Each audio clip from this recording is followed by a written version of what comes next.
ನಮ್ಮ ಸತ್ಯವೇದಗಳನ್ನು ಮಾರ್ಕನ್ನು ಬರೆಸುವ ವಾರ್ತೆ 8ನೇ ಅಧ್ಯಾಯ 14ರಿಂದ 21ಕ್ಕೆ ನಾವು ತಿರುಗಿಸಿಕೊಳ್ಳೋಣ. ಆ ವಾಕ್ಯ ಭಾಗ ನಮಗೋಸ್ಕರ ನಾನು ಓದೋನಾಗಿದ್ದೇನೆ. ಎಲ್ಲರೂ ಕೂಡ ಶ್ರದ್ಧೆಯಿಂದ ಕೇಳಿಸ್ಕೊಳ್ಳಿ. ಆವಾಗ ಇವತ್ತಿನ ಸಂದೇಶ ಎಂಬುದಾಗಿ ನಮಗೆ ಸ್ಪಷ್ಟವಾಗಿ ಅರ್ಥ ಆಗುತ್ತೆ. ಆದರೆ ಶಿಷ್ಯರು ರೊಟ್ಟಿಯನ್ನು ತೆಗೆದುಕೊಳ್ಳಲು ಮರೆತಿದ್ದರು. ದೋಣಿಯಲ್ಲಿ ಅವರ ಹತ್ತಿರ ಒಂದು ರೊಟ್ಟಿ ಮಾತ್ರ ಇತ್ತು, ಬೇರೆ ಏನೂ ಇರಲಿಲ್ಲ. ಯೇಸು ಅವರಿಗೆ, ಫರಿಸಾಯರ ಮತ್ತು ಹೆರೋದನ ಹುಳಿ ಹಿಟ್ಟಿನ ವಿಷಯದಲ್ಲಿ ನೀವು ಜಾಗರೂಕತೆಯಿಂದ ಇರಿ ಎಂದು ಎಚ್ಚರಿಸಿದನು. ಅವರು ನಮ್ಮಲ್ಲಿ ರೊಟ್ಟಿ ಇಲ್ಲದಿರುವುದರಿಂದಲೇ ಹೀಗೆ ಹೇಳುತ್ತಿರಬೇಕು ಎಂದು ತಮ್ಮೊಳಗೆ ಚರ್ಚಿಸಿಕೊಂಡರು. ಆತನು ಅದನ್ನು ತಿಳಿದು, ರೊಟ್ಟಿ ಇಲ್ಲವಲ್ಲ ಎಂದು ನಿಮ್ಮೊಳಗೆ ಚರ್ಚಿಸಿಕೊಳ್ಳುವುದೇಕೆ? ನೀವು ಇನ್ನೂ ಗ್ರಹಿಸಲಿಲ್ಲವೋ? ನಿಮಗೆ ತಿಳುವಳಿಕೆ ಬರಲಿಲ್ಲವೋ? ನಿಮ್ಮ ಮನಸ್ಸು ಅಷ್ಟು ಕಠಿಣವಾಗಿದೆಯೇ? ಕಣ್ಣಿದ್ದು ಕಾಣುವುದಿಲ್ಲವೋ? ಕಿವಿಯಿದ್ದು ಕೇಳುವುದಿಲ್ಲವೋ? ನಿಮಗೆ ನೆನಪಿಲ್ಲವೋ? ನಾನು 5 ರೊಟ್ಟಿಗಳನ್ನು ಮುರಿದು 5,000 ಜನರಿಗೆ ಹಂಚಿಸಿದಾಗ ಉಳಿದ ರೊಟ್ಟಿಯ ತುಂಡುಗಳನ್ನು ಎಷ್ಟು ಬುಟ್ಟಿ ತುಂಬ ತೆಗೆದುಕೊಂಡು ಹೋದಿರಿ ಎಂದು ಕೇಳಿದನು. ಅವರು 12 ಬುಟ್ಟಿಗಳು ಅಂದರು. ಮತ್ತು ಆ 7 ರೊಟ್ಟಿಗಳನ್ನು 4,000 ಜನರ ಮಧ್ಯದಲ್ಲಿ ಮುರಿದು ಹಂಚಿಸಿದ ನಂತರ ಎಷ್ಟು ಪುಟ್ಟಿಗಳನ್ನು ತೆಗೆದುಕೊಂಡು ಹೋದಿರಿ ಎಂದು ಕೇಳಿದನು. ಅವರು 7 ಪುಟ್ಟಿಗಳು ಅಂದರು. ಆಗ ಆತನು ಅವರಿಗೆ, ನೀವು ಇನ್ನೂ ಗ್ರಹಿಸಲಿಲ್ಲವೋ ಎಂದು ಕೇಳಿದನು. ಆವಾಗ ಯೇಸುಸ್ವಾಮಿ ನಮ್ಮನ್ನು ನೋಡಿದ್ರೆ ಹೀಗೆ ಅಂತ ಇರ್ಬೋದೇನೋ, ನಿಮಗೆ ಇನ್ನೂ ಅರ್ಥ ಆಗ್ತಾ ಇಲ್ವಾ? ನಿಮಗಿನ್ನೂ ಗ್ರಹಿಸ್ಕೊಳಕ್ಕಾಗ್ತಾ ಇಲ್ವಾ? ನಾನೇನು ಹೇಳ್ತಾ ಇದ್ದೀನಿ, ಯಾವ ವಿಷಯದ ಬಗ್ಗೆ ನಾನು ಹೇಳ್ತೇನೆ ಎಂಬುದಾಗಿ ಯೇಸುಸ್ವಾಮಿ ಇವತ್ತು ನಮ್ಮ ಬಗ್ಗೆ ಕುರಿತು ಕೂಡ ಅದೇ ರೀತಿ ಮಾತನಾಡ್ಬೋದೇನೋ. ಇಲ್ಲಿ ಸನ್ನಿವೇಶ ಅಂದರೆ ಸಂದರ್ಭ ಅರ್ಥ ಮಾಡ್ಕೊಳ್ಳೋಣ. ಮೊದಲು ಈ ವಾಕ್ಯವನ್ನು ಅರ್ಥ ಮಾಡ್ಕೊಳ್ಳೋಕ್ಕಿಂತ ಮುಂಚೆ, ಯೇಸುಸ್ವಾಮಿಯು ದೊಡ್ಡ ಜನಸಮೂಹದ ಮುಂದೆ 3 ದಿನ ಪ್ರಸಂಗ ಮಾಡ್ತಾ ಇದ್ರು. 3 ದಿನ ಪ್ರಸಂಗ ಆದ ನಂತರ ಜನರ ಹತ್ರ ಏನು ಆಹಾರ ಇರಲಿಲ್ಲ.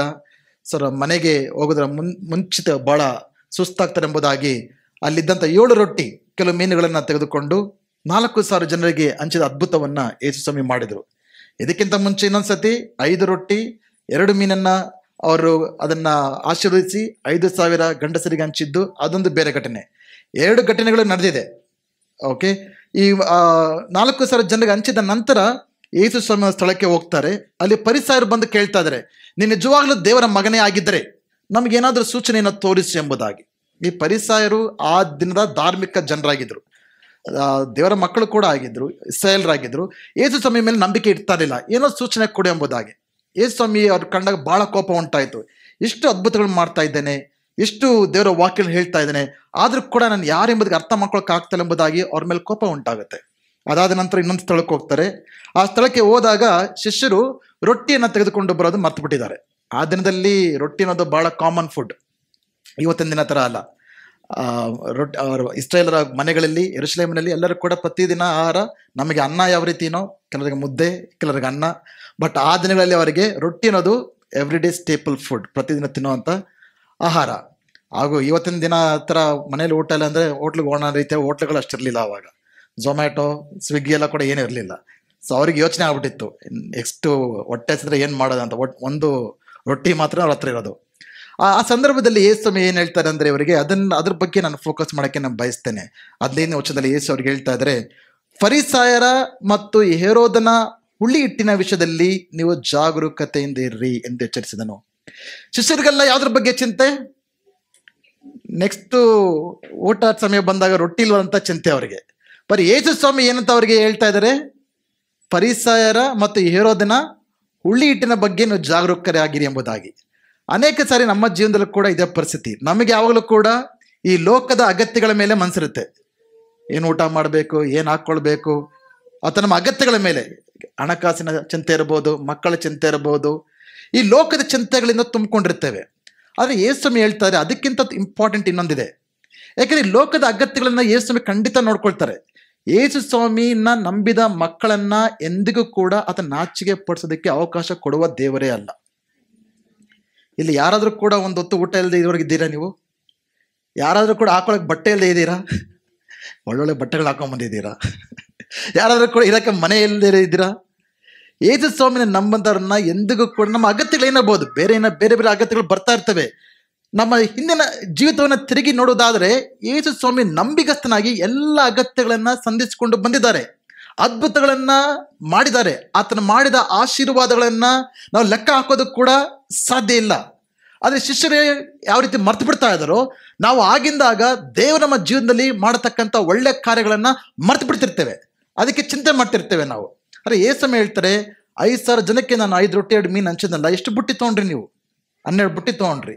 4,000 ಜನಕ್ಕೆ ನಾನು ಹಂಚದ್ನಲ್ಲ, 7 ರೊಟ್ಟಿ ತೊಗೊಂಡ್ರಿ. ಎಷ್ಟು ಬುಟ್ಟಿ ತೊಗೊಂಡ್ರಿ? 7 ಬುಟ್ಟಿ ತೊಗೊಂಡ್ರಿ. ಮತ್ತೆ ಇನ್ನೂ ಯಾಕೆ ನೀವು ಚಿಂತೆ ಮಾಡ್ತಾ ಇದ್ದೀರಿ ಎಂಬುದಾಗಿ ಯೇಸುಸ್ವಾಮಿ ತನ್ನ ಶಿಷ್ಯರಿಗೆ ಪ್ರಶ್ನೆನ ಕೇಳ್ತಾ ಇದ್ದಾನೆ. ಇವತ್ತು ಇಲ್ಲಿ ಕುಳಿತಿರಲಿ ನಾವು ಕೂಡ ನಮ್ಮ ಜೀವನದಲ್ಲಿ ಬೇರೆ ಬೇರೆ ವಿಷಯಗಳ ಬಗ್ಗೆ ಚಿಂತೆ ಮಾಡ್ತಾ ಇದ್ರೆ, ಭವಿಷ್ಯದ ಬಗ್ಗೆ ಚಿಂತೆ ಮಾಡ್ತಾ ಇರ್ಬೋದು, ನಮ್ಮ ವ್ಯಾಪಾರದ ಬಗ್ಗೆ ಚಿಂತೆ ಮಾಡ್ತಿರ್ಬೋದು, ಕೆಲಸ ಕಾರ್ಯಗಳ ಬಗ್ಗೆ ಚಿಂತೆ ಮಾಡ್ತಾ ಇರ್ಬೋದು, ಆರೋಗ್ಯದ ಬಗ್ಗೆ ಚಿಂತೆ ಮಾಡ್ತಾ ಇರ್ಬೋದು. ಯೇಸುಸ್ವಾಮಿ ನಮ್ಮನ್ನು ನೋಡಿ ಅದೇ ಪ್ರಶ್ನೆ ಕೇಳ್ತಾ ಇದ್ದಾರೆ. ಇವತ್ತು ಇಷ್ಟೆಲ್ಲ ಅದ್ಭುತ ಮಾಡಿದಿಲ್ಲ ನಮ್ಮ ಜೀವನದಲ್ಲಿ, ಮರ್ತು ಬಿಟ್ಟಿದ್ದೀರಾ ನೀವು? ಅದು ಅರ್ಥ ಆಗಿಲ್ವಾ? ಬಟ್ ಅದಕ್ಕಿಂತ ಇಂಪಾರ್ಟೆಂಟ್ ಇನ್ನೊಂದು ವಿಷಯ ಇದೆ. ನಿಮ್ಮ ಗಮನ ಅದರ ಮೇಲೆ ಇರಬೇಕು. ಯಾವುದ್ರ ಮೇಲೆ ನಿಮ್ಮ ಗಮನ ಇರಬೇಕು? ನಿಮ್ಮ ಅಗತ್ಯಗಳ ಮೇಲಲ್ಲ, ಈ ಲೌಕಿಕ ವಿಷಯಗಳ ಮೇಲಲ್ಲ. ನಿಮ್ಮ ಗಮನ ಹೇರೋದನ ಮತ್ತು ಫರಿಸಾಯರ ಹುಳಿ ಹಿಟ್ಟು ಬಗ್ಗೆ ಇರಬೇಕು.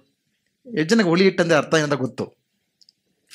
ಆ ದಿನಗಳಲ್ಲಿ ರೊಟ್ಟಿ ಮಾಡಬೇಕಂದ್ರೆ ಹಳೆಯ ಒಂದು ಬ್ಯಾಚ್ ಇರ್ತಾ ಇತ್ತು. ರೊಟ್ಟಿಯ ಒಂದು ಅದು ಗೋಧಿನೋ ಮೈದಾನೋ ಏನೋ ಒಂದು ರೊಟ್ಟಿ ಬ್ಯಾಚ್. ಅದರಲ್ಲಿ ಹುಳಿ ಹಾಕ್ತಾರೆ. ಹುಳಿ ಹಾಕಿದಾಗ ಅದು ರೈಸ್ ಆಗುತ್ತೆ, ಬ್ರೆಡ್ ಆಗುತ್ತೆ. ಅದರಲ್ಲಿ ಆ ಹಿಟ್ಟಿನಲ್ಲಿ ಹುಳಿಯನ್ನು ಸ್ವಲ್ಪ ತೆಗೆದು ಇನ್ನೊಂದು ಹೊಸ ಬ್ಯಾಚ್ ಆಫ್ ವೀಟ್ ಫ್ಲೋರ್ಗೆ ಮಿಕ್ಸ್ ಮಾಡ್ತಾ ಇದ್ರು. ಆವಾಗ ಅದು ದೊಡ್ಡ ಬ್ರೆಡ್ ಆಗಿ ರೊಟ್ಟಿಯಾಗಿ ಆಗ್ತಾ ಇತ್ತು. ಸೊ ಹುಳಿ ಹಿಟ್ಟನ್ನ ಸೇರಿಸ್ತಾರೆ. ನಮಗೆ ಇದರ ಅರ್ಥ ಆಗ್ದಿರ್ಬೋದು, ಯಾಕಂದ್ರೆ ನಮ್ಮ ಮನೇಲಿ ಬ್ರೆಡ್ ಜಾಸ್ತಿ ಯಾರು ಮಾಡಲ್ಲ. ಓಕೆ, ನಾವೆಲ್ಲ ಮೊಸರು ಬಗ್ಗೆ ನಿಮಗೆ ಚೆನ್ನಾಗಿ ಗೊತ್ತಿರಬೇಕು. ಮನೇಲಿ ಹಾಲಿನ ಮೊಸರು ಯಾವ ರೀತಿ ಮಾಡ್ತೀರಾ? ಹಳೆಯ ಮೊಸರನ್ನ ತೆಗೆದುಕೊಂಡು ಹೊಸ ಮೊಸರಿಗೆ ಹಾಕ್ತಿರಲ್ಲ, ಆ ರೀತಿ ಆ ಹುಳಿ ಇದು. ಓಕೆ, ಬಟ್ ಯೇಸುಸ್ವಾಮಿ ಅವ್ರಿಗೆ ಏನು ಹೇಳ್ತಾ ಇದ್ದಾರೆ ಅಂದರೆ, ಈ ಹುಳಿ ಹಿಟ್ಟಿನ ಬಗ್ಗೆ ಜಾಗರೂಕತೆಯಿಂದ ಇರಬೇಕೆಂಬುದಾಗಿ. ಈ ಹುಳಿ ಹಿಟ್ಟಿನ ಬಗ್ಗೆ ನಾವು ಕೆಲವು ವಿಷಯಗಳನ್ನ ಹೇಳಕ್ಕೆ ನಾನು ಬಯಸ್ತೇನೆ. ಮತ್ತೊಂದು ಸುವಾರ್ತೆ 16ನೇ ಅಧ್ಯಾಯ 5ನೇ ವಚನದಲ್ಲಿ ಇದೇ ಸನ್ನಿವೇಶ ಇದೆ. ಆದರೆ ಅಲ್ಲಿ ಇನ್ನೊಂದು ಹುಳಿ ಹಿಟ್ಟು ಬಗ್ಗೆ ಯೇಸುಸ್ವಾಮಿ ಹೇಳ್ತಾ ಇದ್ದಾರೆ. ಇಲ್ಲಿ ಯಾವ ಹುಳಿ ಹಿಟ್ಟು ಬಗ್ಗೆ ಹೇಳ್ತಾ ಇದ್ದಾರೆ? ಫರಿಸಾಯರ ಮತ್ತೆ ಹೇರೋದನ ಆ ಹುಳಿ ಹಿಟ್ಟು ಬಗ್ಗೆ ಜಾಗರೂಕರಾಗಿರಿ ಎಂಬುದಾಗಿ. ಮತ್ತೊಂದು ಸುವಾರ್ತೆ 16ನೇ ಅಧ್ಯಾಯ 5ನೇ ವಚನದಲ್ಲಿ ಸದ್ದುಕಾಯರ ಒಂದು ಹುಳಿ ಹಿಟ್ಟಿನ ಬಗ್ಗೆ ಜಾಗರೂಕರಾಗಿರಿ ಎಂಬುದಾಗಿ. ಸೊ ಇವತ್ತು ಈ 3 ವಿಷಯಗಳನ್ನು ಹೇಳಕ್ಕೆ ಬಯಸ್ತಾನೆ. ಯಾವ ಹುಳಿ ಹಿಟ್ಟು ಬಗ್ಗೆ? ಫರಿಸಾಯರ ಹುಳಿ ಹಿಟ್ಟು ಬಗ್ಗೆ, ಸದ್ದುಕಾಯರ ಹುಳಿ ಹಿಟ್ಟು ಬಗ್ಗೆ, ಹೇರೋದನ ಹುಳಿ ಹಿಟ್ಟು ಬಗ್ಗೆ. ನಾವೆಲ್ಲರೂ ಕೂಡ ಒಂದು ಒಳ್ಳೆ ಹಿಟ್ಟಿನ ಸಮಾನ. ಯೇಸು ಕ್ರಿಸ್ತನಲ್ಲಿ ನಾವು ರಕ್ಷಿಸಲ್ಪಟ್ಟಾಗ, ದೇವರ ಮಕ್ಕಳಾದಾಗ ನಾವು ಹೊಸ ಸೃಷ್ಟಿಯಾದ್ವಿ. ಅಂದರೆ ಒಂದು ಒಳ್ಳೆಯ ಹೊಸ ಹಿಟ್ಟು ನಾವು. ಓಕೆ, ಈ ಹಿಟ್ಟಿನ ಒಳಗೆ ಹುಳಿ ಹಿಟ್ಟು ಬರ್ದರಂಗೆ ನಾವು ನೋಡ್ಕೊಳ್ಬೇಕು. ಅದು ಯೇಸುಸ್ವಾಮಿ ನಮ್ಗೆ ಹೇಳ್ತಾ ಇರತಕ್ಕಂಥ ಮಾತು. ಅದನ್ನು ನಾವು ಗ್ರಹಿಸಿಕೊಳ್ಳುವಂತರಾಗೋಣ. ಈ ಹುಳಿ ಹಿಟ್ಟಿನ ವಿಷಯದ ಬಗ್ಗೆ ಸತ್ಯವೇದದಲ್ಲಿ ಅನೇಕ ಸಾರಿ, 106 ಸಾರಿ ನಾವು ನೋಡ್ತೇವೆ. ಸುಮಾರು 98 ಸಾರಿ ಈ ಹುಳಿ ಹಿಟ್ಟಿನ ಬಗ್ಗೆ ಸತ್ಯವೇದ ಮಾತಾಡ್ತಾ ಇದೆ. ಯಾಕಂದರೆ ಹುಳಿ ಹಿಟ್ಟು was a very common thing those days. ಆ ದಿನಗಳಲ್ಲಿ ಹುಳಿ ಹಿಟ್ಟು ಎಲ್ಲರ ಮನೆಗಳು ಕೂಡ ಖಂಡಿತವಾಗಿ ಇರ್ತಾ ಇತ್ತು. ಪ್ರತಿದಿನ ಅವ್ರು ನೋಡ್ತಾ ಇರತಕ್ಕಂಥ ವಿಷಯ. ಅದನ್ನ ತೆಗೆದುಕೊಂಡು ಸತ್ಯವೇದದಲ್ಲಿ ಕೆಲವು ಆತ್ಮೀಯ ಸತ್ಯತೆಗಳ ಬಗ್ಗೆ ದೇವರ ವಾಕ್ಯ ನಮಗೆ ತಿಳಿಸ್ತಾ ಇದೆ. ಓಕೆ, ಸೊ ನಾವೇನು ಅರ್ಥ ಮಾಡ್ಕೊಳ್ಬೇಕು ಈ ವಿಷಯದಲ್ಲಿ ಅಂದರೆ, ಸುಮಾರು 98 ಸಾರಿ ಸತ್ಯವೇದವು ಹುಳಿ ಹಿಟ್ಟು ಬಗ್ಗೆ ಮಾತಾಡ್ತದೆ. 75 ಸಾರಿ ಹಳೆ ಒಡಂಬಡಿಕೆಯಲ್ಲಿ, 23 ಸಾರಿ ಹೊಸ ಒಡಂಬಡಿಕೆಯಲ್ಲಿ.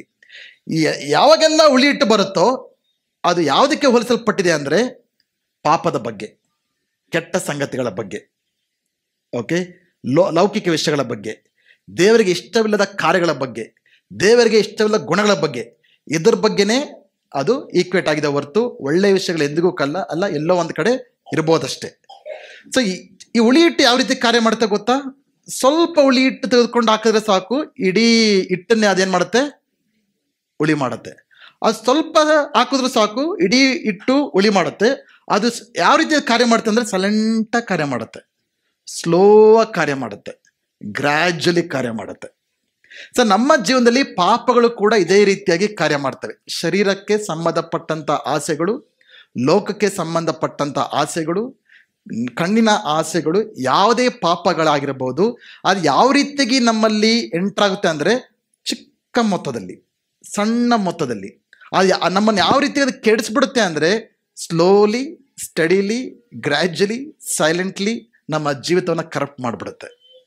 ಸ್ವಲ್ಪ ಕೋಪ ಇರ್ಬೋದು, ಸ್ವಲ್ಪ ಕಹಿತನ ಇರ್ಬೋದು, ಸ್ವಲ್ಪ ಜಂಬ ಅಹಂಕಾರ ಇರ್ಬೋದು, ಸ್ವಲ್ಪ ದುರಾಶೆ ಇರ್ಬೋದು, ಸ್ವಲ್ಪ ಜಗಳ, ಇವೆಲ್ಲ ಈ ಸ್ವಲ್ಪ ಗುಣಗಳಿದೆಯಲ್ಲ, ಸಣ್ಣದಾಗಿ ನಮ್ಮ ಜೀವನದಲ್ಲಿ ಎಂಟ್ರಾಗಿ ನಾವು ಆಗಲೇ ಅದನ್ನ ಜಾಗರೂಕತೆಯಿಂದ ನೋಡಿ ಅವುಗಳ ಕಿತ್ತು ನಮ್ಮ ಜೀವನದಲ್ಲಿ ಎಸೆದೇ ಹೋದರೆ ಅದು ನಮ್ಮಲ್ಲಿ ಸೇರಿಕೊಂಡು ನಮ್ಮಲ್ಲಿ ಸಂಪೂರ್ಣವಾಗಿ ನಮ್ಮನ್ನು ಕೆಡಿಸುವ ಶಕ್ತಿ ಈ ಹುಳಿ ಹಿಟ್ಟಲ್ಲಿ ಚಿಕ್ಕ ಚಿಕ್ಕ ವಿಷಯದಲ್ಲಿ ಇರುತ್ತೆ. ಆದರೆ ನಾವೆಲ್ಲರೂ ಕೂಡ ಈ ವಿಷಯದಲ್ಲಿ ಜಾಗರೂಕತೆಯಿಂದ ಇರಬೇಕಾಗತ್ತೆ. ಯೇಸುಸ್ವಾಮಿ ಅದನ್ನೇ ಹೇಳ್ತಾ ಇರೋದು. ಎಕ್ಸೋಡಸ್ 12ನೇ ಅಧ್ಯಾಯ ಅಂದರೆ ವಿಮೋಚನಾ ಕಾಂಡ 12ನೇ ಅಧ್ಯಾಯದಲ್ಲಿ ಎಲ್ಲರೂ ಬೈಬಲ್ ತೆಗಿಬಡಿಯುವಾಗ ನಾನು ನೋಡಿ ಕೇಳಿಸ್ಕೊಳ್ಳಿ. ವಿಮೋಚನಾ ಕಾಂಡ 12ನೇ ಅಧ್ಯಾಯದಲ್ಲಿ ಯಾಜಕ ಕಾಂಡ, ರೈಟ್? ಏನಂತ ಕಾಂಡ? ವಿಮೋಚನಾ ಕಾಂಡ, ಯಾಜಕ ಕಾಂಡನ? ವಿಮೋಚನಾ ಕಾಂಡ. ಓಕೆ, ವಿಮೋಚನಾ ಕಾಂಡ 12ನೇ ಅಧ್ಯಾಯದಲ್ಲಿ ಅಲ್ಲಿ ಏನು ನಡೀತಾ ಇದೆ ಅಂದರೆ very powerful thing is happening there. ಬಹಳ ಶಕ್ತಿಯುತವಾದ ಒಂದು ಸನ್ನಿವೇಶ ನಡೀತಾ ಇದೆ. ದೇವರು ಇಸ್ರಾಯೇಲರನ್ನ ಐಗುಪ್ತದ ದಾಸರದಿಂದ ಬಿಡಿಸ್ಕೊಂಡು ಬರ್ತಾ ಇದ್ದಾರೆ. ಸುಮಾರು 430 ವರ್ಷಗಳ ಕಾಲ ದೇವರ ಮಕ್ಕಳಾದಂಥ ಇಸ್ರಾಯೇಲರು, ಅಬ್ರಾಹ್ಮನ ಸಂತಾನವು ಐಗುಪ್ತ ದೇಶದಲ್ಲಿ ದಾಸತ್ವದಲ್ಲಿದ್ದರು. ಆಗ ದೇವರು 430 ವರ್ಷ ಆದಮೇಲೆ ದೇವರು ಮೋಶೆನ ಆರಿಸ್ಕೊಂಡು ಅವರನ್ನ ಫರೋವನ ಬಂಧನದಿಂದ ಹೊರಗೆ ಕರೆದುಕೊಂಡು ಬರುತ್ತಿರತಕ್ಕಂಥ ಸನ್ನಿವೇಶವನ್ನ ವಿಮೋಚನಾ ಕಾಂಡ 12ನೇ ಅಧ್ಯಾಯದಲ್ಲಿ ನೋಡ್ತಾ ಇದ್ದೇವೆ. ಅಲ್ಲಿ ದೇವರು ಬಹಳ ವಿಶೇಷವಾದ ರೀತಿಯಲ್ಲಿ ಭಯಂಕರವಾದ ಕಾರ್ಯಗಳನ್ನು ಮಾಡ್ತಾ ಇದ್ದಾರೆ. 10 ಪ್ಲೇಗ್ಸ್ನ ಐಗುಪ್ತ ಜನರ ಮೇಲೆ ಆಗ್ತಾ ನೋಡ್ತಾ ಇದ್ದೇವೆ. ಫೈನಲ್ ಪ್ಲೇಗ್, ಕೊನೆಯ ಒಂದು ಕಾರ್ಯ ದೇವ್ರು ಮಾಡ್ತಿರತಕ್ಕಂಥ ಕಾರ್ಯ ಏನಂದ್ರೆ ಐಗುಪ್ತ ದೇಶದ ಫಸ್ಟ್ ಬಾರ್ನ್ ಅಂದ್ರೆ ಮೊದಲನೇ ಮಗನನ್ನ, ಚೊಚ್ಚಲ ಮಗನನ್ನ ಸಂಹರಿಸುವಂತ ಒಂದು ಅದ್ಭುತವನ್ನ ದೇವ್ರು ಮಾಡ್ತಾ ಇದ್ದಾರೆ. Okay, that is the last plague. So ಆ ರಾತ್ರಿ ದೇವರು ಬಂದು ಇಸ್ರಾಯೇಲರನ್ನ ಐಗುಪ್ತ ದೇಶದಿಂದ ಬಿಡಿಸಿಕೊಂಡು ಬರತಕ್ಕಂಥ ಒಂದು ಸನ್ನಿವೇಶ. ಆ ದಿನದಲ್ಲಿ ದೇವರ ಮಕ್ಕಳಿಗೆ, ಇಸ್ರಾಯೇಲರಿಗೆ ಕೆಲವು ಆಜ್ಞೆಗಳನ್ನು ನೀಡ್ತಾ ಇದ್ದಾರೆ. ಮೊದಲನೇ ತಿಂಗಳಿನ 14ನೇ ದಿನದ ರಾತ್ರಿಯಲ್ಲಿ, ಪಸ್ಕಾ ಹಬ್ಬದ ದಿನದ ರಾತ್ರಿಯಲ್ಲಿ, ನಾನು ಐಗುಪ್ತ ದೇಶದಲ್ಲಿ ಹಾದು ಹೋಗ್ತಾ ಇದ್ದೆ. I am going to pass over. ನಾನು ಹಾದು ಹೋಗಲಿದ್ದೇನೆ. ನಾನು ಹಾದು ಹೋಗ್ಬೇಕಂದ್ರೆ ಕೆಲವು ವಿಷಯಗಳನ್ನು ನೀಡ್ತಾ ಇದ್ದಾರೆ. ನೀವು ಇದನ್ನ ಮಾಡಬೇಕು. ಇದನ್ನ ಮಾಡಿದ್ರೆ ನಿಮ್ಮ ಮನೆಗಳಲ್ಲಿ ಮರಣ ಇರೋದಿಲ್ಲ, ನಿಮ್ಮ ಮನೆಗಳಲ್ಲಿ ರೋಗ ಇರೋದಿಲ್ಲ, ನೀವು ನಿಮ್ಮ ಬಂಧನದಿಂದ ಬಿಡಿಸಲ್ಪಡ್ತೀರಾ, ನೀವು ಆಶೀರ್ವಾದ ಹೊಂದ್ಕೊಳ್ತೀರಾ. ಒಂದು ವೇಳೆ ನಾನು ಹೇಳ್ತಿರ್ತಕ್ಕಂಥ ಕಾರ್ಯಗಳು ಮಾಡದೆ ಹೋದ್ರೆ ನೀವೇನ್ ಮಾಡ್ತೀರಿ? ನಿಮ್ಮ ಮನೆಗಳಲ್ಲೂ ಕೂಡ ಈ ರೋಗವು ತಟ್ಟುತ್ತೆ, ಈ ಭಯಂಕರವಾದ ಪರಿಸ್ಥಿತಿ ನಿಮಗೂ ಕೂಡ ಉಂಟಾಗುತ್ತೆ ಎಂಬುದಾಗಿ ಹೇಳ್ತಾ ಇದ್ದಾರೆ. ಸೊ ಅಲ್ಲಿ ಕೆಲವು ಸ್ಟೆಪ್ಸ್, ಇನ್ಸ್ಟ್ರಕ್ಷನ್ಸ್ ತುಂಬಾ ಕ್ಲಿಯರ್ ಆಗಿ ಕೊಟ್ಟಿದ್ದಾರೆ. ಅದನ್ನ ಹೇಳಕ್ ನಾನು ಬಯಸ್ತೇನೆ. ಮೊದಲನೇದು, ದೇವ್ರು ಹೇಳ್ತಾ ಇದ್ದಾರೆ, ಮೊದಲನೇ ತಿಂಗಳ 10ನೇ ದಿನದಂದು ನೀವು ಒಂದು ಕುರಿಮರಿನ ತೆಗೆದುಕೊಳ್ಬೇಕು. ಆ ಕುರಿಮರಿನ ತೆಗೆದುಕೊಂಡು, ಅದು ಯಾವ ರೀತಿ ಕುರಿಮರಿ ಆಗಿರ್ಬೇಕು? ಯಾವುದೇ ದೋಷವಿಲ್ಲದ್ದು, ಕಳಂಕವಿಲ್ಲದ್ದು ಆಗಿರತಕ್ಕಂಥ ಕುರಿಮರಿ ಆಗಿರ್ಬೇಕು. ಓಕೆ, ಅಂತ ಕುರಿಮರಿ 10ನೇ ದಿನದಂದು ನಾವು ತೆಗೆದುಕೊಳ್ಬೇಕು. 14ನೇ ದಿನದಂದು ಅದನ್ನ ಕಡಿಬೇಕು. ಕಡಿದು ಅದನ್ನ ಬೆಂಕಿಯಿಂದ ಸುಡಬೇಕು. ಓಕೆ, ಅದಾದ್ಮೇಲೆ 14ನೇ ದಿನದಂದು ನಿಮ್ಮ ಮನೆಯಲ್ಲಿ ಎಲ್ಲೂ ಕೂಡ ಹುಳಿ ಇಟ್ಟು ಕಾಣಬಾರ್ದು. ಹುಳಿ ಇಟ್ಟು ಕಂಡ್ರೆ ಅದು ನಿಮ್ಮ ಮನೆಗೂ ಕೂಡ ದೇವರ ಒಂದು ಶಾಪ ತಟ್ಟುತ್ತೆ ಎಂಬುದಾಗಿ, ಹುಳಿ ಇಟ್ಟು ಇರಬಾರ್ದು ಎಂಬುದಾಗಿ. ಆ ದಿನದಿಂದ ಹಿಡಿದು ನೆಕ್ಸ್ಟ್ 7 days ವರೆಗೂ ನೀವು ಹುಳಿ ಇಲ್ಲದ ರೊಟ್ಟಿಯನ್ನ ನೀವು ತಿನ್ಬೇಕು ಎಂಬುದಾಗಿ. ಅದಾದ್ಮೇಲೆ 14ನೇ ದಿನ ರಾತ್ರಿಯಲ್ಲಿ ಇವ್ರು ಏನೇನು ತಿನ್ಬೇಕಾಗಿತ್ತಂದ್ರೆ, ರೋಸ್ಟ್ ಆಗಿರತಕ್ಕಂಥ ಪ್ರತಿ ಮನೆಗೊಂದು ಕುರಿಮರಿ, ಹುಳಿ ಇಲ್ಲದ ರೊಟ್ಟಿ ಹಾಗೂ ಆ ಒಂದು ಬಿಟರ್ ಹರ್ಬ್ಸ್, ಕಹಿಯಿಂದ ಎಲೆ ಸೊಪ್ಪು, ಕಹಿತನತಕ್ಕಂಥ ಎಲೆ ಸೊಪ್ಪು. ಸೊ ಇವೆಲ್ಲ ಯಾಕೆ ಹೇಳ್ತಾರೆ ಅಂದ್ರೆ, this are very prophetic foreshadows of Christ Jesus. ಇವೆಲ್ಲವೂ ಕೂಡ ಮುಂದೆ ಯೇಸು ಸ್ವಾಮಿ ಬಂದು ಯಾವ ರೀತಿಯಾಗಿ ನಮ್ಮನ್ನ ನಮ್ಮ ಪಾಪಗಳಿಂದ, ರೋಗಗಳಿಂದ, ಶಾಪಗಳಿಂದ ಬಿಡಿಸ್ತಾರೋ ಅದಕ್ಕೆ ಮುನ್ಸೂಚನೆ ಆಗಿ ತಿಳಿಸ್ತಾ ಇರತಕ್ಕಂಥ ವಿಷಯಗಳು. ಪ್ರತಿಯೊಂದು ಕೂಡ ಯೇಸುವಿನ ಕಾರ್ಯದ ಬಗ್ಗೆ ತಿಳಿಸ್ತಾ ಇರತಕ್ಕಂಥ ವಿಷಯ. ಕುರಿಮರಿ ಯಾರಿಗೆ ಸಂಕೇತವಾಗಿದೆ? ಯೇಸು ಸ್ವಾಮಿಗೆ. ಯಾವ ರೀತಿ ಕುರಿಮರಿ ಆಗಿರಬೇಕು? ಅದು ಪಾಪವಿಲ್ಲ, ದೋಷವಿಲ್ಲದ್ದು, ನಿಷ್ಕಳಂಕವಾದದ.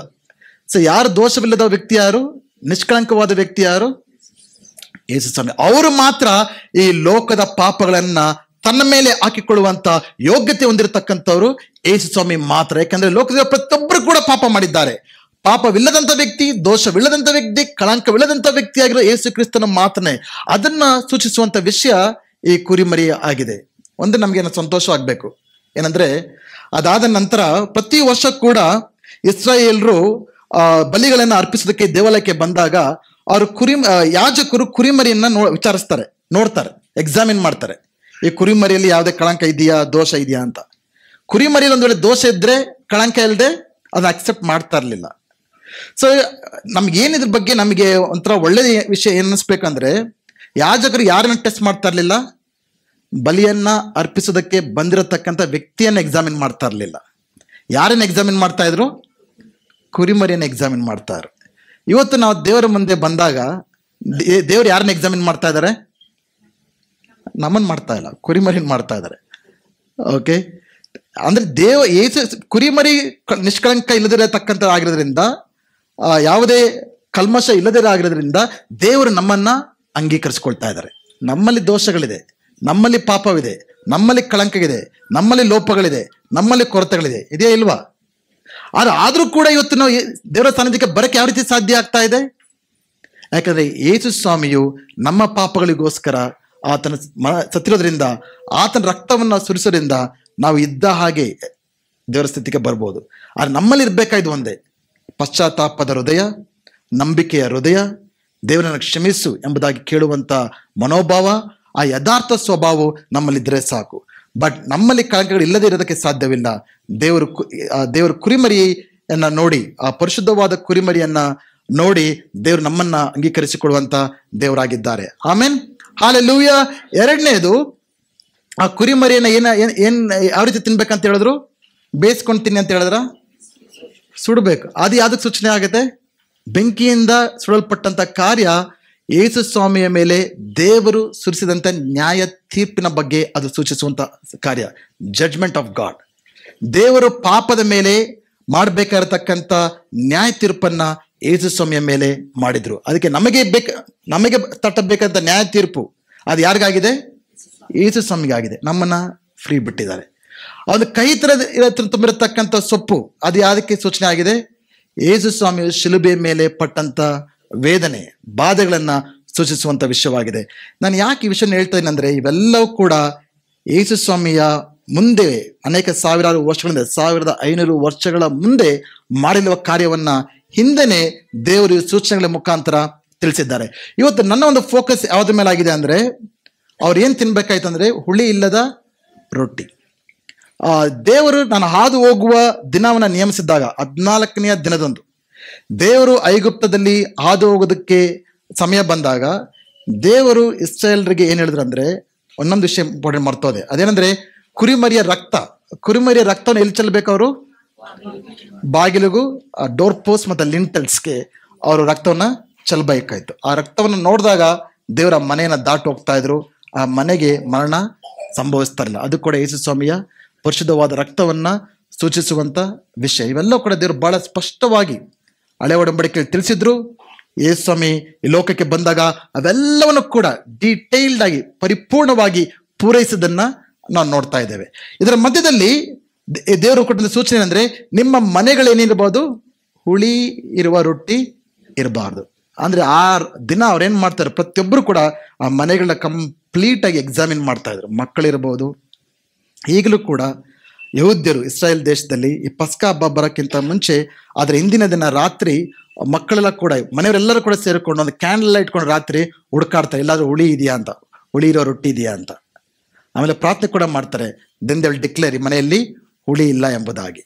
ಸೊ ಈ ಹುಳಿ ಬಗ್ಗೆ ಏನು ಹೇಳ್ತಾರೆ ಅಂದ್ರೆ, ಅದು ಪಾಪದ ಸ್ವಭಾವಕ್ಕೆ ಅದು ತೋರಿಸುವಂತ ವಿಷಯ.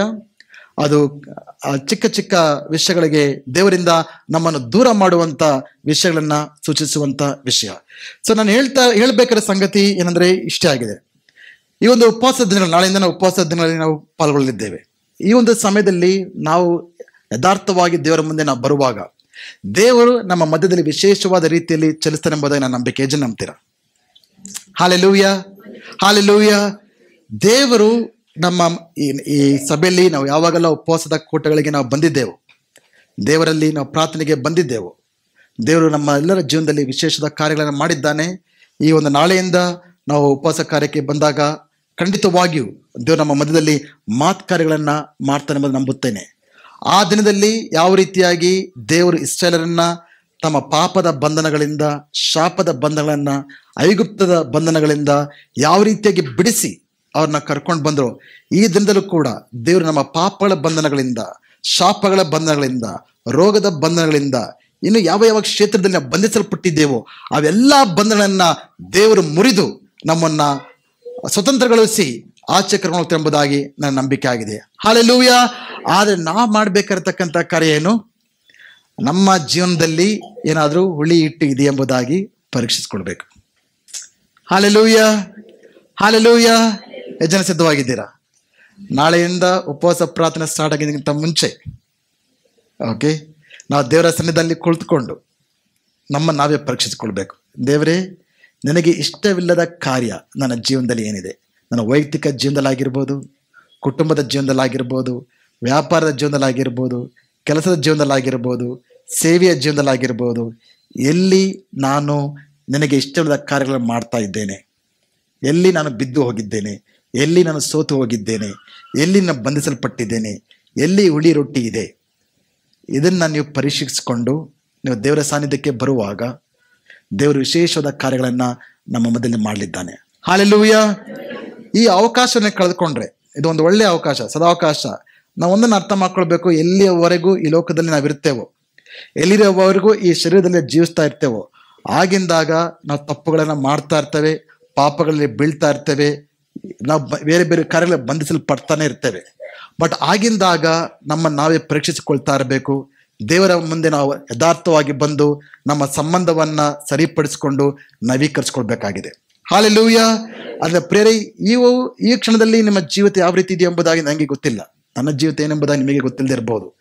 ಆದರೆ ನಾವು ದೇವರ ಸಾನ್ನಿಧ್ಯಕ್ಕೆ ಬಂದು ಕುಟುಂಬವಾಗಿ, ಸಭೆಯಾಗಿ ನಮ್ಮನ್ನು ಪರೀಕ್ಷಿಸಿಕೊಂಡು, ದೇವರೇ, ನನ್ನಲ್ಲಿ ಅದು ಹುಳಿ ರೊಟ್ಟಿ ಇದೆಯಾ ಎಂಬುದಾಗಿ ನಾವು ವಿಚಾರಿಸಿಕೊಂಡು ಅವುಗಳನ್ನು ತೆಗೆದು ಹಾಕೋದಾದರೆ ದೇವರು ನಮ್ಮ ಪ್ರತಿಯೊಬ್ಬರ ಜೀವನದಲ್ಲಿ ಮಾತುಕಾರ್ಯಗಳನ್ನು ಮಾಡಲಿದ್ದಾನೆ. ಹಲ್ಲೆಲೂಯಾ.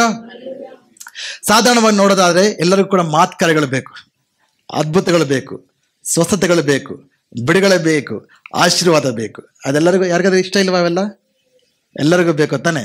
ಬಟ್ ಇದು ಇಷ್ಟ ಇಲ್ಲ ಯಾರಿಗೆ? ತಮ್ಮ ಜೀವಿತಗಳನ್ನು ಸರಿಪಡಿಸಿಕೊಳ್ಳುವಂಥ ಕಾರ್ಯ. ಎಲ್ಲರೂ ಯಾವ ರೀತಿ ಅನ್ಕೋಬೇಕು? ನಾನು ಇದ್ದಂಗೆ ಇರ್ತೀನಿ ದೇವರೇ, ಆದರೆ ನೀನನ್ನು ಆಶೀರ್ವಾದ ಮಾಡಬೇಕು.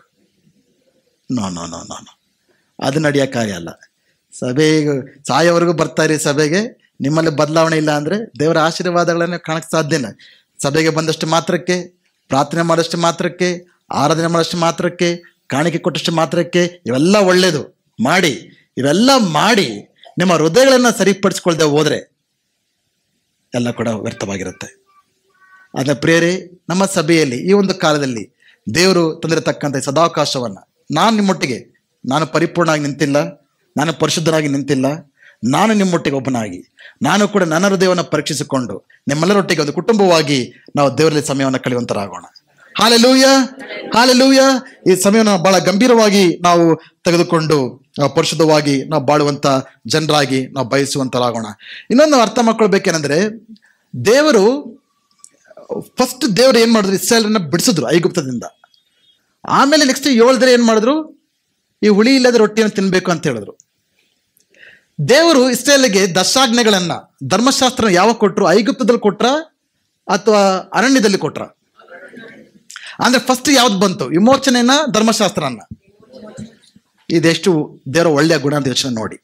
ಒಂದು ವೇಳೆ ದೇವರು ಫಸ್ಟ್ ಧರ್ಮಶಾಸ್ತ್ರವನ್ನು ಕೊಟ್ಟು ನೀವೆಲ್ಲ ಈ ಧರ್ಮಶಾಸ್ತ್ರವನ್ನ ಕಂಪ್ಲೀಟಾಗಿ ಪಾಲಿಸಿದ್ರೇನೆ ನಿಮ್ಮನ್ನ ಐಗುಪ್ತ ದೇಶದಿಂದ ಬಿಡಿಸ್ತೀನಿ, ಅಥವಾ ಈ ದಿನಗಳಲ್ಲಿ ನಾವು ಮಾತನಾಡೋದಾದ್ರೆ ನೀವೆಲ್ಲರೂ ಕೂಡ ನನ್ನ ಆಜ್ಞೆಗಳೆಲ್ಲ ಕೂಡ ಕೈಕೊಂಡ್ರೇನೆ ನಿಮಗೆ ರಕ್ಷಣೆ ಕೊಡ್ತೇನೆ, ಕ್ಷಮಾಪಣೆ ಕೊಡ್ತೇನೆ, ದೇವರ ಮಕ್ಕಳಾಗ ಭಾಗ್ಯ ಕೊಡ್ತೇನೆ, ಪರಲೋಕ ಬಾಧ್ಯತೆ ಕೊಡ್ತೇನೆ ಅಂದ್ರೆ ಯಾವ ರೀತಿ ಇರುತ್ತೆ?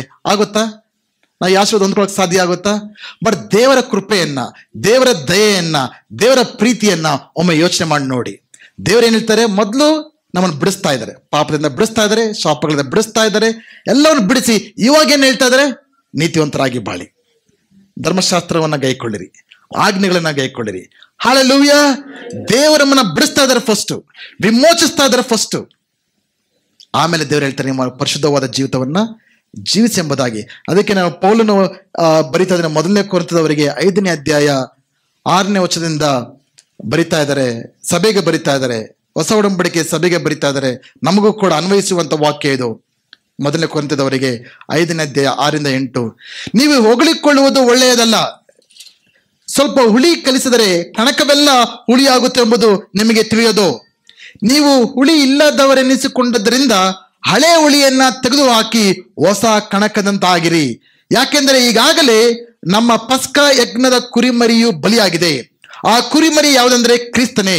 ಆದ ಕಾರಣ ನಾವು ಹಳೆ ಹುಳಿಯನ್ನು, ಅಂದರೆ ದುರ್ಮಾರ್ಗತ್ವ ಮತ್ತು ದುಷ್ಟತ್ವ ಎಂಬ ಹುಳಿಯನ್ನ ಇಟ್ಟುಕೊಳ್ಳದೆ ಪ್ರಾಮಾಣಿಕತೆ ಹಾಗೂ ಸತ್ಯತೆ ಎಂಬ ಹುಳಿ ಇಲ್ಲದ ರೊಟ್ಟಿಯನ್ನೇ ತೆಗೆದುಕೊಂಡು ಹಬ್ಬವನ್ನು ಆಚರಿಸೋಣ. ಹಾಲೆಲೂಯಾ. ನೋಡಿ, ಎಷ್ಟು ಸುಂದರವಾದ ರೀತಿಯಲ್ಲಿ ಪೌಲನು ಹಳೆ ಒಡಂಬಡಿಕೆ ನಡೆದಂತಹ ಸನ್ನಿವೇಶವನ್ನ ನಮಗೆ ಯಾವ ರೀತಿ ವಿವರಿಸ್ತಾನೆ ಎಂಬುದಾಗಿ. ನಮ್ಮನ್ನ ಕಳಂಕಗೊಳಿಸುವಂತ, ಮಾಲಿನ್ಯಗೊಳಿಸುವಂತ ಹುಳಿ ಹಿಟ್ಟಿನ ಇರುವುದಾದರೆ ನಾವೇನ್ ಮಾಡ್ಬೇಕು? ಅದನ್ನ ತೆಗೆದುಹಾಕ್ಬೇಕು. ಹೊಸ ಕಣಕದಂತೆ ನಾವು ಆಗ್ಬೇಕಾಗಿದೆ. ಹಾಲೆಲೂಯಾ. ಎಷ್ಟು ಜನ ಬಯಸ್ತಿರೋದನ್ನ ಈ ರೀತಿ ನಾವು ಆಗ್ಬೇಕೆಂಬುದಾಗಿ. ಇದು ದೇವರು ನಮ್ಮನ್ನ ದರ್ಶಿಸುವಂತ ಸಮಯ. ಈ ಕಾಲದಲ್ಲಿ, ಈ ಒಂದು ಉಪವಾಸ ದಿನಗಳಲ್ಲಿ ದೇವರು ನಮ್ಮನ್ನ ಸಂಧಿಸುವಂತ ಸಮಯ. ಎಷ್ಟು ಜನ ನಂಬ್ತೀರಾ? ದೇವರು ನಮ್ಮನ್ನು ಭೇಟಿ ಮಾಡ್ತಾರೆ, ದೇವರು ನಮ್ಮನ್ನು ಸಂಧಿಸ್ತಾರೆ. ಎಷ್ಟು ಜನ ರೆಡಿ ಆಗಿದ್ದೀರಾ? ಒಮ್ಮೆ ನಿಮ್ಮ ಮನೆಗೆ ಗೆಸ್ಟ್ ಬರ್ತಿದ್ದೀನಿ ಅಂತ ಹೇಳಿದ್ರೆ, ಸ್ಪೆಷಲ್ ಇಂಪಾರ್ಟೆಂಟ್ ಗೆಸ್ಟ್, ಅವ್ರು 5-10 ನಿಮಿಷದಲ್ಲೇ ಈ ಏರಿಯಾದಲ್ಲೇ ಇದ್ದೀನಿ, ಈಗ ನಾನು ಹೋಗ್ತಾ ಇದ್ದೀನಿ, ಬರ್ತೀನಿ ಅಂತ ಹೇಳಿದಾಗ ಏನ್ ಮಾಡ್ತೀರಾ? ನೀವು ಮನೆಗಳನ್ನ ಇದ್ದಂಗೆ ಬಿಡ್ತೀರಾ? ನೀವು 10 ನಿಮಿಷದಲ್ಲಿ ಎಲ್ಲರೂ ಕೂಡ ಸರ್ಕಸ್ ಮಾಡ್ಬಿಟ್ಟಿರ್ತೀರ. ಸೋಫಾ ರೆಡಿ ಮಾಡಿ ಬಟ್ಟೆಗಳನ್ನೆಲ್ಲ ಒಂದ್ ಕಡೆ ಫೋಲ್ಡ್ ಮಾಡ್ತಿರಲ್ಲ, ಅದು ಗೊತ್ತಿಲ್ಲ, ಎತ್ತಿ ಎಲ್ಲ ಒಂದ್ ಕಡೆ ಹಾಕಿ ಪಾತ್ರೆಗಳನ್ನ ಒಳಗಿಟ್ಟು ಮಾಡ್ತೀರಾ ಇಲ್ವಾ? ಯಾಕೆ? ಗೆಸ್ಟ್ಗಳು ಬಂದಾಗ ಅದು ಅವರು ಬರಕ್ಕೆ ಸರಿಯಾದ ಸ್ಥಳವಾಗಿರಬೇಕೆಂಬುದಾಗಿ ದೇವರು ಹೇಳ್ತಾರೆ ನಮಗೆ, ನಾನು ನಿಮ್ಮನ್ನು ಸಂಧಿಸ್ತೇನೆ, ನಾನು ನಿಮ್ಮನ್ನು ದರ್ಶಿಸ್ತೇನೆ, ನಾನು ನಿಮ್ಮನ್ನು ಭೇಟಿ ಮಾಡ್ತೇನೆ ಎಂಬುದಾಗಿ ಹೇಳ್ತಾ ಇದ್ದಾರೆ. ಅವ್ರು ಆ ರೀತಿ ಹೇಳ್ಬೇಕಂದ್ರೆ ನಮ್ಮ ಜೀವಿತದಲ್ಲಿ ನಾವು ಯಾವ ರೀತಿ ಮಾಡ್ಕೋಬೇಕು? ಎಲ್ಲ ಹುಳಿತನವನ್ನ, ಕಸ, ಗಲೀಜು, ಎಲ್ಲ ಡಿಸಾರ್ಡರ್ನ ತೆಗೆದು ಹಾಕಿ ದೇವರ ಸಂಧಿಸುವಿಕೆಗೆ ನಾವು ರೆಡಿ ಆಗ್ಬೇಕು. Hallelujah, hallelujah. ಈಗ ಬರೋಣ, 3 ಹುಳಿಹಿಟ್ಟಿನ ಬಗ್ಗೆ ಹೇಳಕ್ಕೆ ಬಯಸ್ತೇನೆ. ಹುಳಿಹಿಟ್ಟು ಅಂದ್ರೆ ಸಹಜವಾಗಿ ಪಾಪದ ಬಗ್ಗೆ ಮಾತನಾಡ್ತಿರತಕ್ಕಂಥ ವಿಷಯ. ಬಟ್ 3 ಸ್ಪೆಸಿಫಿಕ್ ಲೀವನ್ ಆಫ್ ಫ್ಯಾರಿಸಿ, ಫರಿಸಾಯರ ಹುಳಿಹಿಟ್ಟು ಅಂದ್ರೆ ಏನು? ಲೂಕನ ಸುವಾರ್ತೆ 12ನೇ ಅಧ್ಯಾಯ 1ನೇ ವಚನದಲ್ಲಿ ಯೇಸು ಸ್ವಾಮಿ ಈ ಫರಿಸಾಯರ ಹುಳಿಹಿಟ್ಟು ಅಂದ್ರೆ ಏನಂದ್ರೆ ಸ್ಪಷ್ಟವಾಗಿ ತಿಳಿಸಿದ್ದಾರೆ. ಇಷ್ಟರಲ್ಲಿ ಸಾವಿರಾರು ಜನರು ಒಬ್ಬರನ್ನೊಬ್ಬರು ತುಳಿಯುವಷ್ಟು ಕೂಡಿ ಬಂದಿರಲಾಗಿ ಯೇಸು ಮೊದಲು ತನ್ನ ಶಿಷ್ಯರಿಗೆ ಉಪದೇಶಿಸಿ ಹೇಳಿದನೆಂದರೆ, ಫರಿಸಾಯರ ಹುಳಿಹಿಟ್ಟಿನ ಬಗ್ಗೆ, ಅಂದರೆ ಕಪಟತನ. ಈ ಹಿಪೋಕ್ರಿಸಿನ ಪದ ಯಾವ ರೀತಿ ಬಂತು ಅಂದ್ರೆ, ಗ್ರೀಕ್ ಟೈಮಲ್ಲಿ ಹಿಪೋಕ್ರಿಸಿಸ್ ಅನ್ನೋ ಪದ ಆ ದಿನದಲ್ಲಿ, ನಮ್ಮ ಕಾಲದಲ್ಲೂ ಕೂಡ ಇತ್ತು, ಹಳೆಯ ಜನರ ಕಾಲದಲ್ಲಿ ಬೀದಿಗಳಲ್ಲಿ ನಾಟಕ ಎಲ್ಲ ಆಡ್ತಾ ಇದ್ರಲ್ವಾ. ನಾಟಕ ಆಡಬೇಕಂದ್ರೆ ಆ ನಾಟಕದಲ್ಲಿ ಆಕ್ಟ್ ಮಾಡೋರು ಮುಖವಾಡ ಧರಿಸ್ಕೊಳ್ತಾ ಇರುತ್ತಾನೆ. ಯಾವ ಕ್ಯಾರೆಕ್ಟರ್ ಆಕ್ಟ್ ಮಾಡ್ತಾ ಇರ್ತಾರೋ ಆ ಕ್ಯಾರೆಕ್ಟರ್ಗೆ ತಕ್ಕ ಮುಖವಾಡವನ್ನು ಧರಿಸ್ಕೊಂಡು ನಾಟಕ ಮಾಡ್ತಾರೆ. ಎಲ್ಲ ನೋಡಿದ್ರೆ ನಾಟಕಗಳು, ಅಥವಾ ನೀವೆಲ್ಲ ಕೂಡ ಈಗಿನ ದಿನಗಳಲ್ಲಿ ಥಿಯೇಟರ್ಲ್ಲೇ ಬೆಳೆದಂಥವ್ರ? ಕೆಲವರು ಬೆಳೆದಿರ್ಬೋದು. ಬಟ್ ಆ ದಿನಗಳಲ್ಲಿ ಬೀದಿಗಳಲ್ಲಿ ನಾಟಕಗಳು ನಡೀತಾ ಇತ್ತು. ನಾಟಕಗಳು ಮಾಡೋರು ಮುಖವಾಡಗಳನ್ನ ಹಾಕೊಳ್ತಾ ಇದ್ರು. ಸೊ ಈ ಹಿಪೋಕ್ರಿಸಿ ಅಂದ್ರೆ ಮುಖವಾಡ ಹಾಕಿಕೊಳ್ಳುವಂಥದ್ದು, ಅಂದ್ರೆ ಆ ವ್ಯಕ್ತಿಗಳು ನಾಟಕ ಆಡುವಂಥವರು. ಈ ಫರಿಸಾಯರು ಧಾರ್ಮಿಕವಾದ ಜನರೇ ಯೇಸು ಸ್ವಾಮಿ ದಿನದಲ್ಲಿ. ಅವರು ಸಭಾಮಂದಿರಕ್ಕೆ ಹೋಗ್ತಾ ಇದ್ರು, ಪ್ರಾರ್ಥನೆ ಮಾಡ್ತಾ ಇದ್ರು, ಉಪವಾಸ ಮಾಡ್ತಾ ಇದ್ರು, ಕಾಣಿಕೆ ಕೊಡ್ತಾ ಇದ್ರು, ದೇವರ ವಾಕ್ಯ ಚೆನ್ನಾಗಿ ಗೊತ್ತು, ನಮ್ಗಿಂತ ಚೆನ್ನಾಗಿ ಬಾಯ್ಪಾಠ ಮಾಡ್ತಾ ಇದ್ರು. ಆದ್ರೆ ದೇವರು ಅವ್ರ ಹೃದಯ ಏನಿತ್ತು? ದೂರವಾಗಿತ್ತು. ಅದಕ್ಕೆ ಅವರು ಯೇಸು ಪಾಪಿಗಳನ್ನ ಚೆನ್ನಾಗಿ ಅಂಗೀಕರಿಸ್ತಾ ಇದ್ರು, ಪ್ರೀತಿಸ್ತಾ ಇದ್ರು, ಅವ್ರ ಜೊತೆ ಆರಾಮಾಗಿ ನಡೀತಾ ಇದ್ರು, ಸಂತೋಷವಾಗಿದ್ರು. ಬಟ್ ಪರಿಸರ ಕಂಡ್ರೆ ಬಹಳ ಕೋಪ ದೇವ್ರಿಗೆ. ಪಾಪಿಗಳ ಮೇಲೆ ದೇವ್ರಿಗೆ ಕೋಪ ಬಂದಿಲ್ಲ. ಯಾರಿಗೆ? ಯೇಸುವಿಗೆ ಕೋಪ ಯಾರ ಮೇಲೆ? ನಾನು ಪಾಪಿ ಅಂತ ಒಪ್ಕೊಂಡ್ಬಂದ್ರೆ ಯೇಸುವಿಗೆ ಕೋಪನೇ ಇಲ್ಲ, ಹಂಗೆ ತಪ್ಕೊಂಡ್ಬಿಡ್ತಾರೆ. ಬಟ್ ಯಾರು ಒಳಗೊಂದು ಹೊರಗೊಂದಿರ್ತಾರೆ ನೋಡಿ, ಅವ್ರು ಕಂಡ್ರೆ ಯೇಸು ಸ್ವಾಮಿಗೆ ಇಷ್ಟ ಇರೋದಿಲ್ಲ. ಆ ರೀತಿಯಾದ ಕಪಟತನ ನಮ್ಮಲ್ಲಿ ಇದೆ ಎಂಬುದನ್ನು ಪರೀಕ್ಷಿಸ್ಕೊಳ್ಬೇಕು. ನಮ್ಮ ಭಾನುವಾರ ಬರ್ಬೇಕಂದ್ರೆ ಸಭೆಗೆ ಎಲ್ಲ ಚೆನ್ನಾಗಿರ್ಬೋದು, ಆರಾಧನೆ ಮಾಡ್ಬೋದು, ಹಾಡು ಆಡ್ಬೋದು, ಪ್ರಾರ್ಥನೆ ಮಾಡ್ಬೋದು, ದೇವರ ಗೊತ್ತಿರ್ಬೋದು. ಬಟ್ ನಮ್ಮ ವೈಯಕ್ತಿಕ ಖಾಸಗಿ ಜೀವಿತ ಯಾವ ರೀತಿ ಇದೆ? What is a private personal secret life, ಅದು ಯಾವ ರೀತಿ ಇದೆ? God is more interested when what you are doing in your alone then what you do in public. ಸಾಮಾಜಿಕವಾಗಿ ನಾವೆಲ್ಲರೂ ಕೂಡ ಗೊತ್ತು, ನಾವೆಲ್ಲರೂ ಕೂಡ ವಿದ್ಯಾವಂತರು, ಒಂದು ಮಟ್ಟಕ್ಕೆ ಇರತಕ್ಕಂಥ ಜನರು. ಯಾವ ರೀತಿ ನಾವು ಮ್ಯಾನರಿಸಮ್ಸ್, ಕಸ್ಟಮ್ಸ್, ಕಲ್ಚರ್ ಎಲ್ಲ ಗೊತ್ತು ನಮಗೆ, ಯಾವ ರೀತಿ ನಡ್ಕೋಬೇಕು ಪಬ್ಲಿಕಲ್ಲಿ ಅಂತ ಗೊತ್ತು. But what about our private life? ಯಾವುದ್ರಿಂದ ಸಮಯವನ್ನು ಕಳೀತಾ ಇದ್ದೇವೆ? ಏನು ನೋಡ್ತಾ ಇದ್ದೇವೆ? ನಮ್ಮ ಗಂಡ ಹೆಂಡತಿಯರ ಜೊತೆ ಸಂಬಂಧ, ಮಕ್ಕಳ ಜೊತೆ ಸಂಬಂಧ, ಯಾವುದರಲ್ಲಿ ನಾವು ಸಮಯನ ತೊಳ್ಕೊಂಡಿದ್ದೇವೆ? That's very important. God is more interested what you do in your alone then what you do in public. ಯಾರು ಇಲ್ದೇ ಇರ್ಬೇಕಂದ್ರೆ ನೀವೇನು ಇದ್ದೀರೋ, that is who you are. ನೀವು ನಿಜವಾದ ವ್ಯಕ್ತಿ ಯಾರಂದ್ರೆ, ನಾನು ಯಾರು ಅಂದ್ರೆ ನೀವು ಈಗ ನಾನು ನೋಡ್ತೇನೆ, ನಾನು I am not who I am standing here. ನಾನು ನಿಂತಿರ್ಬೇಕಂದ್ರೆ ನೀನು ನೋಡಿ ನಾನಲ್ಲ, ನಾನು ಒಬ್ಬನೇ ಇರಬೇಕಂದ್ರೆ ನಾನು ಏನು ಮಾಡ್ತೇನೆ, that is who I am. That is more important to God. ನೀವು ಒಬ್ಬರೇ ಇರಬೇಕಂದ್ರೆ ನೀವೇನಾಗಿದ್ದೀರಾ, ಏನು ಯೋಚನೆ ಮಾಡ್ತಾ ಇದ್ದೀರಾ, ಏನು ನೋಡ್ತಾ ಇದ್ದೀರಾ, ಏನು ಮಾತಾಡ್ತಾ ಇದ್ದೀರಾ, ಅದು ಇಂಪಾರ್ಟೆಂಟ್. ಓಕೆ, ಸೊ ಪರಿಸರ ಉಳಿಯಿಟ್ಟು ಬಗ್ಗೆ ದೇವರು ಶಿಷ್ಯರಿಗೆ ಬಹಳ ಜಾಗರೂಕತೆ ಹೇಳ್ತಾ ಇದ್ರು. ಇಂಗ್ಲಿಷಲ್ಲಿ watch out, beware of the leaven of Pharisees. ಪರಿಸರ ಹುಳಿಟಿನ ಬಗ್ಗೆ ಕೇರ್ಫುಲ್ ಆಗಿರಿ, ಜಾಗರೂಕತೆಯಿಂದ ಇರ್ರಿ. ಅಂದ್ರೆ ಅವ್ರು ಇಲ್ಲಿ ಇತ್ತು ಅಂತ ಹೇಳ್ತಾ ಇಲ್ಲ, ಬಟ್ ಅದು ನಿಮ್ಮೊಳಗೆ ಪ್ರವೇಶಿಸಿದಂತೆ ನೋಡ್ಕೊಳ್ಳಿ ಎಂಬುದಾಗಿ. ನಿಮ್ಮಲ್ಲಿ ಇದೆ ಅಂತ ನಾನು ಹೇಳ್ತಾ ಇಲ್ಲ, ಇವತ್ತು ಇರ್ಬೋದು ಕೂಡ, ಬಟ್ ಒಂದು ವೇಳೆ ಇಲ್ಲದಿದ್ರು ಕೂಡ ಅವುಗಳು ನಿಮ್ಮ ಜೀವನದಲ್ಲಿ ಬರದಂತೆ ನೀವು ಕಾಪಾಡ್ಕೊಳ್ಳೋದಕ್ಕೆ ನೀವು ಜವಾಬ್ದಾರಿಯನ್ನು ತೆಗೆದುಕೊಳ್ಬೇಕಾಗಿದೆ. ಹಲ್ಲೆಲೂಯಾ. ಕಪಟತನ ಇದೆಯಾ ನಮ್ಮಲ್ಲಿ, ಅಥವಾ ನಾವು ದೇವರಿಗೆ ಯಾವ ರೀತಿ, it's not hypocrisy is not a gap between whom we want to become and who we are. ಅದಲ್ಲ, ನಾವೆಲ್ಲರೂ ಕೂಡ ಒಳ್ಳೆಯರಾಗಿ ಜೀವಿಸ್ಬೇಕು, ನೀತಿವಂತರಾಗಿ ಜೀವಿಸ್ಬೇಕು ಅನ್ನೋ ಆಸೆ ಇದೆ, ಅದನ್ನು ಜೀವಿಸದೇ ಇರ್ಬೋದು. ಅದನ್ನ ಹಿಪೋಕ್ರಿಸಿ ಅಂತ ಕರೆಯೋಕ್ಕೆ ಸಾಧ್ಯವಿಲ್ಲ. Hypocrisy is not even the gap between what we want to do and what we actually do. ಅದು ಕೂಡ ಅಲ್ಲ, ನಾವೇನು ಮಾಡಕ್ ಬಯಸ್ತೇವೆ ಬಟ್ ಏನ್ ಮಾಡ್ತಾ ಇದ್ದೇವೆ, it is not even that. ಯಾಕೆಂದ್ರೆ ಎಲ್ಲರೂ ಕೂಡ ಅದ್ರಲ್ಲಿ ಬೀಳ್ತೇವೆ ನಾವು. ಬಟ್ ಹಿಪೋಕ್ರಿಸಿ ಏನಂದ್ರೆ, ನಾವು ಏನಂತ ತೋರಿಸ್ಕೊಳ್ತೇವೆ ಒಳಗೆ, ಬಟ್ ಒಳಗೆ ಆಗಿರೋದಿಲ್ಲ ನೋಡಿ, ದಟ್ ಈಸ್ ಹಿಪೋಕ್ರಿಸಿ. ಅದು ಕಪಟತನ. ದೇವರು ಏನನ್ನ ಬಯಸ್ತಾರೆ, ನಮ್ಮಲ್ಲಿ ಯಥಾರ್ಥತ್ವವನ್ನ ಬಯಸುವಂತ ದೇವರಾಗಿದ್ದಾರೆ. ಈ ಹುಳಿ ಇಟ್ಟು, ಈ ಕಪಟತನ ಎಂಬ ಹುಳಿ ಇಟ್ಟು, ಒಳಗೊಂದು ಹೊರಗೊಂದು, ಒಳಗೊಂದು ಜೀವಿತ ಹೊರಗೊಂದು ಜೀವಿತ. ನಾವು ಡ್ರೆಸ್ಗಳನ್ನ ಯಾವ ರೀತಿ ಬದಲಾಯಿಸ್ಕೊಳ್ತೇವೋ, ಸಭೆಗೆ ಬರಬೇಕಂದ್ರೆ ಒಂದು ಡ್ರೆಸ್ಸು, ಮನೇಲಿ ಇರಬೇಕಂದ್ರೆ ಒಂದು ಡ್ರೆಸ್ಸು, ಆಫೀಸ್ಗೆ ಹೋಗ್ಬೇಕಂದ್ರೆ ಒಂದು ಡ್ರೆಸ್ಸು, ಯಾವ ರೀತಿ ಧರಿಸ್ಕೊಳ್ತೇವೋ, are we different characters in different places. ಬೇರೆ ಬೇರೆ ಸಭೆಯಲ್ಲಿ ಒಂಥರ, ಮನೇಲಿ ಒಂಥರ, ಆ ರೀತಿ ಇದ್ದೇವ ನಾವು? Are we compartmentalising our life? ಪ್ರತಿಯೊಂದರಲ್ಲೂ ಕೂಡ ಸಿಜೋಫ್ರೆನಿಕ್ಸ್ ಅಂತಾರಲ್ಲ, ಆ ರೀತಿ ಆಗ್ಬಿಟ್ಟಿದ್ದೇವ ನಾವು? ಸಭೆಯಲ್ಲೊಂದು, ಮನೇಲೊಂದು, ಬೆಡ್ರೂಮಲ್ಲೊಂದು, ಕಿಚನಲ್ಲೊಂದು. ದೇವರಿಗೆ ಡಿಫ್ರೆನ್ಸ್ ಇಲ್ಲ, ದೇವರಿಗೆ ಎಲ್ಲ ಒಂದೇ. ನೀವು ಕಿಚನಲ್ಲಿ ಯಾವ ರೀತಿ ಇದ್ದೀರೋ, ಬೆಡ್ರೂಮಲ್ಲಿ ಯಾವ ರೀತಿ ಇದ್ದೀರೋ, ಬಾತ್ರೂಮಲ್ಲಿ ಯಾವ ರೀತಿ ಇದ್ದೀರೋ, ಚರ್ಚಲ್ಲಿ ಇದ್ದೀರೋ, for God everything is same. ಎಲ್ಲವನ್ನು ಕೂಡ ನೋಡ್ತಾ ಇದ್ದಾರೆ. ಈ ಹುಳಿ ಹಿಟ್ಟಿನ ನಮ್ಮಲ್ಲಿ ಇಟ್ಕೊಂಡು ದೇವರನ್ನ ಯಾಕೆ ನಮ್ಮ ಪ್ರಾರ್ಥನೆ ಯಾಕೆ ಕೇಳ್ತಾ ಇಲ್ಲ, ನನ್ನ ಜೀವನದಲ್ಲಿ ಯಾಕೆ ಕಾರ್ಯ ಮಾಡ್ತಾ ಇಲ್ಲ? ಎಲ್ಲರಿಗೂ ಆಶೀರ್ವಾದ ಬೇಕು, ಲಾಭ ಬೇಕು. ಪ್ರಾರ್ಥನೆ ಕೇಳಿದೆ ಆಗಿದ್ದೆಲ್ಲ ಕಣ್ಮುಚ್ಚು ಕಣ್ಣು ತೆಗೋಷ್ಟಲ್ಲೇ ಆಗ್ಬಿಡ್ಬೇಕು. But what about this? ಈ ಹುಳಿ ಹಿಟ್ಟು ನಮ್ಮಲ್ಲಿದ್ರೆ ದೇವರ ಆಶೀರ್ವಾದ ನಮ್ಮ ಜೀವನದಲ್ಲಿ ಕಾಣೋದಕ್ಕೆ ಸಾಧ್ಯ ಇಲ್ಲ. ಸೊ ಪರಿಸರ ಹುಳಿ ಹಿಟ್ಟು ಯಾವ್ದ್ರ ಬಗ್ಗೆ ಮಾತಾಡ್ತಾ ಇದೆ? ಹಿಪೋಕ್ರಿಸಿ, ಕಪಟತನ. ಸದುಕಾಯರ ಒಂದು ಹುಳಿ ಹಿಟ್ಟು ಅಂದ್ರೆ ಏನು? ಅಪೊಸ್ತಲ ಕಾರ್ಯಗಳು 23ನೇ ಅಧ್ಯಾಯ 8ನೇ ವಚನ. ಅವರ ಗುಣಗಳು, ಸದುಕಾಯರು ಬಂದು ಬಹಳ ಹಣವಂತರು, ಅದನ್ನ ಹಣವಂತವರು, ಅಧಿಕಾರದಲ್ಲಿದ್ದಂಥ ಜನರು. ಅವರೆಲ್ಲರೂ ಕೂಡ ಅದನ್ನ ಸರ್ಕಾರದೊಟ್ಟಿಗೆ ಬಹಳ ವ್ಯವಹಾರ ಇಟ್ಕೊಳ್ಳತಕ್ಕಂಥ ಜನರು, ವೆರಿ ಇನ್ಫ್ಲೂಯೆನ್ಷಿಯಲ್ ಪೀಪಲ್ ಅವರು. ಅವರ ಗುಣಗಳು ಯಾವ ರೀತಿ ಇತ್ತು ಅಂದ್ರೆ, ಅಪೊಸ್ತಲ ಕಾರ್ಯಗಳು 23:8. ಯಾಕಂದ್ರೆ ಪುನರುತ್ಥಾನವಾಗಲಿ, ದೇವದೂತನಾಗಲಿ, ದೇಹವಿಲ್ಲದ ಆತ್ಮವಾಗಲಿ ಇಲ್ಲವೆಂದು ಸದುಕಾಯರು ಹೇಳುವರು. ಈ ಸದುಕಾಯರ ಗುಣ ಏನಂದ್ರೆ, ಆತ್ಮೀಯ ವಿಷಯಗಳ ಮೇಲೆ ಯಾವುದೇ ನಂಬಿಕೆ ಇಲ್ಲ. ಅವರು ದೇವರ ಮಕ್ಕಳೇ, ಬಟ್ ಅದ್ಭುತಗಳ ಮೇಲೆ ನಂಬಿಕೆ ಇಲ್ಲ, ದೇವದೂತರ ಬಗ್ಗೆ ನಂಬಿಕೆ ಇಲ್ಲ, ಪುನರುತ್ಥಾನದ ಬಗ್ಗೆ ನಂಬಿಕೆ ಇಲ್ಲ. They rationalise everything. ಎಲ್ಲರೂ ಕೂಡ ಅವರು ತಮ್ಮ ಮನಸ್ಸಿನಲ್ಲಿ ಯೋಚನೆ ಮಾಡಿ, ಯಾವ್ದು ನೋಡಕ್ಕಾಗುತ್ತೆ, ಯಾವ್ದು ಯೋಚನೆ ಮಾಡೋಕ್ಕಾಗುತ್ತೆ, ಯಾವ್ದು ಮುಟ್ಟಕ್ಕಾಗುತ್ತೆ, ಅದನ್ನ ಮಾತ್ರ ನಂಬ್ತಾ ಇದ್ರು. ಆತ್ಮೀಯ ಲೋಕದ ಮೇಲೆ ನಂಬಿಕೆನ ಅವ್ರಿಗಿರಲಿಲ್ಲ. ಅವರು ದೇವರ ಮಕ್ಕಳೇ. ಅವರು ಕೂಡ ಎಸ್ಪೆಷಲಿ ಅವರು ಟೋರಾ, ಸತ್ಯವೇದದ ಮೊದಲ 5 ಗ್ರಂಥಗಳ ಮೇಲೆ ಮಾತ್ರ ನಂಬಿಕೆ ಇಡ್ತಾ ಇದ್ರು. ಸೊ ಇದರ ಒಂದು ಹುಳಿ ಹಿಟ್ಟು ಏನಂದ್ರೆ, ನಂಬಿಕೆ ಇಲ್ಲದಿರತಕ್ಕಂಥದ್ದು. ದೇವರು ಇವತ್ತು ನನ್ನ ಜೀವನದಲ್ಲಿ ಅದ್ಭುತಗಳನ್ನ ಮಾಡ್ತಾನೆ ಎಂಬ ನಂಬಿಕೆ ನಮಗಿರಬೇಕು. ಒಂದು ವೇಳೆ ನಂಬಿಕೆ ಇಲ್ಲದೆ ಹೋದ್ರೆ ಈ ಹುಳಿ ಹಿಟ್ಟಿನ ಸಮಾನ ಆಗ್ತದೆ. ಸದುಕಾಯರ ಹುಳಿ ಹಿಟ್ಟು ನಮ್ಮಲ್ಲಿದ್ದಂಗೆ ಆಗುತ್ತೆ. ಇನ್ನೊಂದು, ಈ ಜನರು ಏನಂದ್ರೆ, ಅವ್ರು ಯಾವ್ದ್ರಿಂದ ಓಡ್ತಾರೆ, ಯಾವಾಗ್ಲೂ ಯಾವ್ದ್ರಿಂದ ಓಡ್ತಾ ಇದ್ದಾರೆ, ಯಾವುದನ್ನ ಬಯಸ್ತಾ ಇರ್ತಾರೆ ಅಂದ್ರೆ, ಸ್ಥಾನ, ಮಾನ, ಪದವಿ, ಹಣ, ಅಧಿಕಾರ, ಇವೆಲ್ಲವನ್ನು ಕೂಡ ಬಯಸ್ತಾ ಇರ್ತಾರೆ. ನಮ್ಮಲ್ಲಿ ಹುಳಿ ಹಿಟ್ಟು ಇದೆಯಾ? ನಮ್ಮ ಹೃದಯದಲ್ಲಿ ನಾವು ಕೂಡ ಇದರಿಂದ ಓಡ್ತಾ ಇದ್ದಾವೆ, ಹಣದ ಹಿಂದೆ, ಲೋಕದ ಹಿಂದೆ, ಆಸ್ತಿ ಪಾಸ್ತಿಯ ಹಿಂದೆ. ಅವೆಲ್ಲ ತಪ್ಪಂತ ಹೇಳ್ತಾ ಇಲ್ಲ, ದೇವರು ನಮಗೆ ಕೊಡ್ತಾರವಲ್ಲ, ಆದ್ರೆ ನಮ್ಮ ಮನಸ್ಸು ಅವುಗಳ ಮೇಲೆ ಇದೆಯಾ?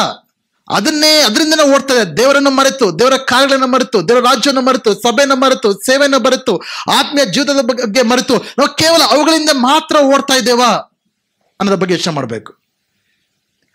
ಇನ್ನೊಂದು ರೀತಿ ಹುಳಿ ಹಿಟ್ಟು ಯಾವ ರೀತಿ ಇರುತ್ತೆ ಅಂದರೆ, ದೇವರು ನಮ್ಮ ಜೀವನದ ಅದ್ಭುತಗಳನ್ನು ಮಾಡ್ತಾನೆ ಎಂಬ ನಂಬಿಕೆನ ಕಳ್ಕೊಳ್ಳುವಂಥದ್ದು. ದೇವರು ನಮ್ಮ ಜೀವನದಲ್ಲಿ ಇವತ್ತು ಕೂಡ ಖಂಡಿತವಾಗಿ ಪ್ರಾರ್ಥನೆ ಕೇಳುವಾತನು, ಅದ್ಭುತಗಳನ್ನು ಮಾಡುವಾತನು.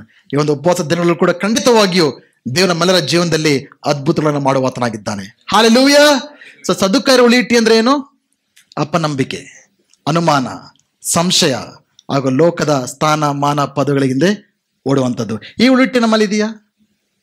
ಐ ಡೋಂಟ್ ನೋ, ಪರೀಕ್ಷಿಸ್ಕೊಳ್ಬೇಕಾಗತ್ತೆ. ಮೂರನೇದು, ಹೇರೋದನ ಒಂದು ಹುಳಿ ಹಿಟ್ಟು. ಈ ಹೇರೋದ್ ವಾಸ್ ಅ ಕರಪ್ಟೆಡ್ ಗೈ. ಅವನು ಬಂದ್ಬಿಟ್ಟು ಅರ್ಧ ಯಹೂದ್ಯನು, ಪೂರ್ತಿ ಯಹೂದ್ಯನು ಕೂಡ ಅಲ್ಲ ಅವನು. ಅವನು ಬಂದ್ಬಿಟ್ಟು ವಾಸ್ ಕಾಂಪ್ರಮೈಸ್. ಎಲ್ಲದೂ ಕೂಡ ಸಂದರ್ಭ ಸನ್ನಿವೇಶ ತಕ್ಕಂಗೆ ತನ್ನ ಸ್ಥಾನನ ಕಾಪಾಡ್ಕೊಳ್ಳೋಕೆ ಏನ್ ಬೇಕಾದ್ರೂ ಮಾಡ್ತಿರತಕ್ಕಂಥ ವ್ಯಕ್ತಿ. Was a morally corrupted guy. ತನ್ನ ಸ್ವಂತ ಸಹೋದರನ ಹೆಂಡತಿಯೊಟ್ಟಿಗೆ ಅಥವಾ ಸಂಬಂಧವನ್ನು ಇಟ್ಕೊಂಡಂತ ವ್ಯಕ್ತಿ ಇಸ್ ಕರಪ್ಟೆಡ್ ಗೈ, ಮಾರಲ್. ಇನ್ನೊಂದು, ಜನರನ್ನ ಮೆಚ್ಚಿಸುವಂತ ಕಾರ್ಯಗಳನ್ನ ಮಾಡುವಂತ ವ್ಯಕ್ತಿ. ಯಾವಾಗಲೂ ಕೂಡ ದೀಕ್ಷಾಸ್ಥಾನ ನೀಡ್ತಿದ್ದ ಯೋಹಾನನ್ನ ಕೊಂದಾಕದಂತ ವ್ಯಕ್ತಿ ಇವನು. ಯಾಕೆ ಕೊಂದಾಗ್ದ? ಆ ಒಂದು ಗೆಸ್ಟ್ನೆಲ್ಲ ಪ್ಲೀಸ್ ಮಾಡೋಕ್ಕೋಸ್ಕರ ದೈವ ಮನುಷ್ಯನಾಗಿದ್ದಂಥ ದೈವಿಕ ಮನುಷ್ಯನಾಗಿದ್ದಂಥ ಪ್ರವಾದಿ ಆಗಿರ್ತ ಯೋಹಾನನ ತಲೆಯನ್ನೇ ಕಡ್ದಾಕ್ತಂದ ವ್ಯಕ್ತಿ ಇವನು. ಪರಿಶುದ್ಧತ್ವವನ್ನೇ ಕೂಡ ಬಹಳ ಕಡೆಗಣಿಸಿದಂಥ ವ್ಯಕ್ತಿ. ಯೇಸುಸ್ವಾಮಿ ಮೇಲಿಂದ ಕೂಡ ಆತನು ಹಾಸ್ಯ ಮಾಡಿದಂಥ ವ್ಯಕ್ತಿ ಹಾಗೂ ರೋಮಾ ಸರ್ಕದೊಟ್ಟಿಗೆ ಕಾಂಪ್ರಮೈಸ್ ಆದಂಥ ವ್ಯಕ್ತಿ. ಇವತ್ತಿನ ದಿನಗಳೆಲ್ಲ ಕಾಣ್ಬೇಕಂದ್ರೆ ಹೇರೋದನ ಒಂದು ಹುಳಿ ಹಿಟ್ಟಂದ್ರೆ ಏನು? ಯಾರು ಮನಸ್ಸಿನಲ್ಲಿ ಇವರು ಕೂಡ ತಮ್ಮ ಸ್ಥಾನ ಮಾನ ಅಧಿಕಾರವನ್ನು ಕಾಪಾಡ್ಕೊಳ್ಳೋಕೆ ಎಷ್ಟೋ ಜನ ಸಭೆಗಳಲ್ಲಿ ಕೂಡ ನಡೆಯುತ್ತೆ, ಪಾಸ್ಟ್ಗಳಲ್ಲಿ ಕೂಡ ನಡೆಯುತ್ತೆ. ಎಲ್ಲರೂ ಯಾವ್ದ್ರಿಂದ ಓಡ್ತಾ ಇದ್ದಾರೆ ಅಂದ್ರೆ ಪವರ್, ಪೊಸಿಷನ್. ಓಕೆ, ನಿಮ್ಗೆ ಎಷ್ಟು ಜನ ಅರ್ಥ ಆಗಿದೆ ಗೊತ್ತಿಲ್ಲ. ಕೆಲವೊಂದು ಚರ್ಚ್ಗಳಲ್ಲಿ ಎಲೆಕ್ಷನ್ಸ್ ಇರುತ್ತೆ. ಚೇರ್ಮನ್, ಪ್ರೆಸಿಡೆಂಟ್ ಏನೇನು ಆಗಬೇಕು, ಡಿಸ್ಟ್ರಿಕ್ಟ್ ಹೆಡ್ ಅದಾಗಬೇಕು. ದೇರ್ ಇಸ್ ಪಾಲಿಟಿಕ್ಸ್ ಚರ್ಚ್ಗಳಲ್ಲಿ. ಅದನ್ನ ನೋಡಿ ದೇವರಿಗೆ ಕೋಪ. Church should be a place, ನಾವು ಬಂದ ದೇವ್ರನ್ನ ಆರಾಧಿಸುವಂಥ ಸ್ಥಳ, ಪ್ರಾರ್ಥಿಸುವಂಥ ಸ್ಥಳ. ಬಟ್ ಅನೇಕ ದೈವ ಸೇವಕರು ಕೂಡ ಯಾವ್ದಿಂದ ಓಡ್ತಾ ಇದ್ದಾರೆ? ಸ್ಥಾನ ಮಾನ ಪದವಿಗಳಿಂದ ಓಡ್ತಾ ಇರ್ತಾರೆ. ಹಾಗೂ ಸಭೆಯ ಜನರು ಕೂಡ ಕೆಲವೊಮ್ಮೆ ನಾಯಕರಾಗಬೇಕು, ಸ್ಥಾನ ಬೇಕು, ಪದವಿ ಬೇಕು, ಅದರಿಂದ ಓಡತಕ್ಕಂಥ. ದೇವ್ರ ಸ್ತೋತ್ರ, ನಮ್ಮ ಸಭೆಗಳ ಆ ರೀತಿ ಇಲ್ಲ, ಕಾಪಾಡ್ಕೊಂಡಿದ್ದೇವೆ. ಆ ಹುಳಿ ಹಿಟ್ಟು ಬರ್ದಂಗೆ ನಾವು ನೋಡ್ಕೋಬೇಕು. ಹಲ್ಲೆಲೂಯಾ. ಸೊ ದೇವರು ಏನು ನಮ್ಮೊಟ್ಟಿಗೆ ಮಾತಾಡ್ತಾ ಇದ್ದಾರೆ ಇವತ್ತು? ದೇವರು ನಮ್ಮನ್ನ ದರ್ಶಿಸುವಂತ ಕಾಲ. ಈ ಒಂದು ಉಪವಾಸ ದಿನಗಳಲ್ಲಿ ದೇವ್ರ ನಮ್ಮೊಟ್ಟಿಗೆ ಏನು ಮಾತಾಡ್ತಾರೆ ಅಂದ್ರೆ, ನಾನು ನಿಮ್ಮನ್ನ ಸಂಧಿಸ್ತೇನೆ, ನಾನು ನಿಮ್ಮನ್ನು ದರ್ಶಿಸ್ತೇನೆ. ಹಲ್ಲೆಲೂಯಾ. ನಾಳೆಯಿಂದ ನಡೆಯುವಂಥ 7 ದಿನ ಉಪವಾಸ ಕಾರ್ಯಗಳಲ್ಲಿ ನಮ್ಮ ಮಧ್ಯದಲ್ಲಿ ದೇವರು ವಿಶೇಷವಾದ ರೀತಿ ಚಲಿಸ್ತಾರೆ ಎಂಬುದಾಗಿ ನಾವು ನಂಬೋರಾಗಿದ್ದೇವೆ. ಇಸ್ರಾಯೇಲರನ್ನ ಐಗುಪ್ತ ದೇಶದಿಂದ ಯಾವ ರೀತಿಯಾಗಿ ಬಿಡಿಸ್ಕೊಂಡು ಬಂದರು.